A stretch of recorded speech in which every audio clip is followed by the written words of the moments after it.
Hello mga kuya, I'm going to share you the 10 reasons kung bakit wala ka pa rin client hanggang ngayon. Number 1, your niche is too saturated. Sobrang competitive ng freelancing ngayon and one of the biggest reasons kung bakit wala kang client sobrang saturated ng napili mong niche. So sobrang dami ng freelancers na nag-o-offer ng same service, sobrang hirap mag-stand out. And sa sobrang dami ng pagpipilian ng mga clients natin, syempre pipiliin na nila yung may better reviews, maraming experience or nag-o-offer ng mas mababang rate. Kung nasa popular niche ka, baka mahirapan kang mapansin kung beginner ka pa lang and wala ka pang portfolio or client testimonials to back you up. Siguro, i-consider mo rin na i-narrow down yung niche mo until you find a unique angle doon sa field mo. For example, kung graphic designer ka, pwede kang mag-specialize on creating social media graphics for tech startups. By doing this, matatarget mo yung specific client and nakaposition ka na as an expert doon sa area na yun. Pag na-reduce mo yung competition and naging more specialized ka, malaki na ang chance na makakuha ka ng client na kailangan ng services mo. Kung naghahanap ka ng ibang niche, maybe you can consider our technical virtual assistant course. So, nandyan lang yung link sa baba. Check mo na lang. Next, you are a jack of all trades, master of none. Medyo connected doon to sa kanina. One reason kung bakit wala ka nakakuha ang client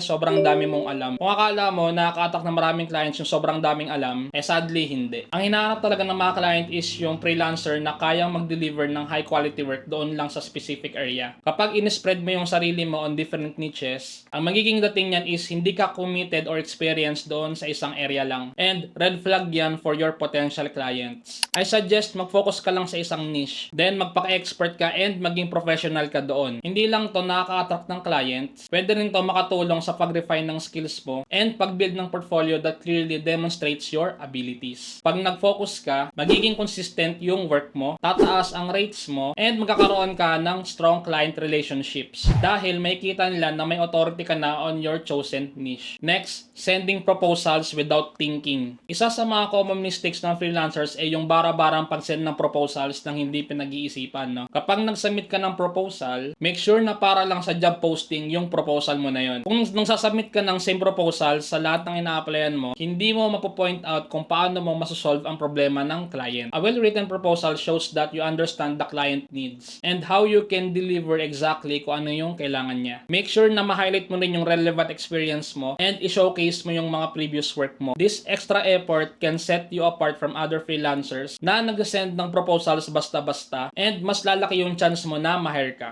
Next, sobrang haba ng cover letter mo. Another reason kung bakit wala ka pa rin client sobrang haba ng cover letters mo. Take note na sobrang busy ng mga yan. So, wala silang time magbasa ng mga mahabang cover letter. Ma-overwhelm sila pag sobrang haba niyan. So, possible hindi na nila yan papansinin. Para mas lumaki yung chance mo, wag mo punuin ng irrelevant details yung proposal mo. Just focus on the most important points. Enough information is okay na to show that you are a good fit for the job by highlighting your relevant experience, skills, and paano mo matutulungan yung client. By doing this approach, it will show na nire-respeto mo yung time nila and most likely babasahin nila yung proposal mo. Next, you are too busy on learning skills and niche. As time goes by, syempre importante rin na mag-upskill ka. Pero kung puro ka ng upskill at pag-aaral, wala ka ng time maghanap ng client. Of course, magkakaroon ka talaga ng value by learning and self-improving. Pero tingin ko magiging cause yan ng procrastination sa pag-a-apply ng job. Para mabalance mo yung learning with action, make sure na may time ka pa rin sa paghanap ng clients kahit na nag-aaral ka. Then eventually, ma-apply mo yung inaaral mo on your clients. I suggest rin na mag-apply ka lang ng mag-apply kahit hindi ka pa comfortable. Mas maganda pa rin ang real-world experience. And yung feedback from clients will help you para mas mag-grow ka pa kesa sa online courses. Please keep in mind na freelancing is a business and the only way to succeed is to take actions by putting your skills to work. Next, fear of rejection. This is a common barrier sa mga freelancers para makakuha ng opportunities. Well, nakaka-trauma naman talaga makaninig ng no, especially kung sobrang nag-effort ka doon sa proposal mo. This fear can prevent you to get potential client or sa pag-apply ng jobs and pwede mo ma-miss yung chance na magiging successful yung project na yun. Rejection is part of your freelancing journey. Kailangan mo yung tanggapin and as time goes by, mag-grow ka. Para ma-overcome mo yung fear mo, consider rejection as a learning experience rather than a failure. Bawat rejection is an opportunity para ma-refine mo yung approach mo, i-improve yung proposals or mag-target ng ibang niche. The more you put yourself out there, mas magiging comfortable ka sa process. Then suddenly, hindi mo namamalayan, makapal na pala yung balat mo sa ganyan, to the point na baliwala na lang yung rejection sa'yo. Kahit yung mga successful na freelancers nakaka-experience din ng rejection, nasa sayo na lang yun kung paano mo siya tatanggapin. tatanggapin. Next, your rates are too high. Pwede rin itong maging barrier on landing clients, especially kung nag-i-start ka pa lang sa competitive niche. Syempre, importante rin na alam mo yung worth mo, pero kung out of the market na yung rates mo, mahihirapan ka talaga makakuha ng client. Kung na-feel ng mga potential clients na sobrang taas ng rate mo, compared sa ibang freelancers na nag-o-offer ng same service,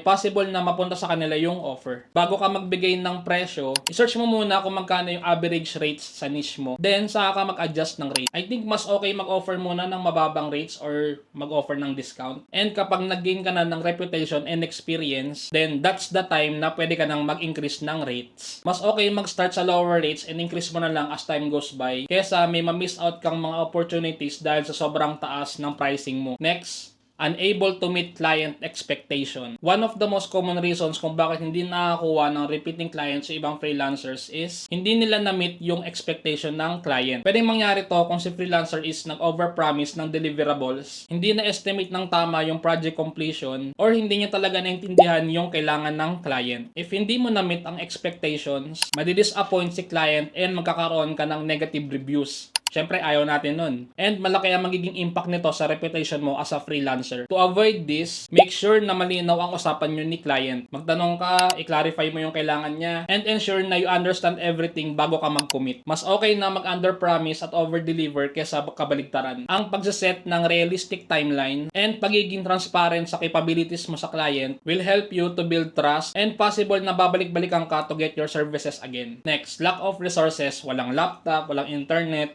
ganyan, no? Essential ang laptop at internet sa freelancing. Kung wala ka neto, paano ka makapagtrabaho? Syempre, imposible. Ine-expect ng clients na full equipped ka para matapos yung mga trabaho or mga pinapagawa nila. Merong senaryo na meron kang gamit pero sobrang outdated at mabagal naman. Kung nahihirapan ka naman because of the outdated equipment, slow internet or other resource limitation, magkakaroon to ng impact sa'yo kasi pwedeng hindi mo ma-meet ang deadlines and hindi ka makapag-maintain ng consistent communication. I-treat mo na lang as investment yung gagastusin mo sa pagbili mo ng laptop at pambayad ng internet. Of course, dapat hindi lang basta laptop, dapat reliable din yung mga gamit mo because this will help you to get your job done easier and makapag-provide ka ng best possible service to your clients. This investment will pay off naman in the long run kasi possible ka na rin makakuha ng more complex projects and makapagtrabaho ng mas mabilis. Next, you are not good in English communication skills. This is optional lang naman sa ibang work, no? Pero dapat marunong ka pa rin kahit basic English lang. Well, essential to kung mag-work ka sa customer service field or any client-facing role because you are dealing with their clients rin. Lahat ng clients din nila is English speaking, so kailangan talaga siya. If your English is not up to par, it can create barriers in understanding clients and negotiating terms. Miscommunication can lead to mistakes, missed deadlines, and frustration on both sides, making it difficult to secure and maintain clients. Even if you have excellent technical skills, poor communication can make it hard for clients to trust that you'll deliver what they need. Improving your English communication skills can greatly enhance your freelancing career. Consider taking online courses or even working with a tutor to improve your proficiency. Clear and effective communications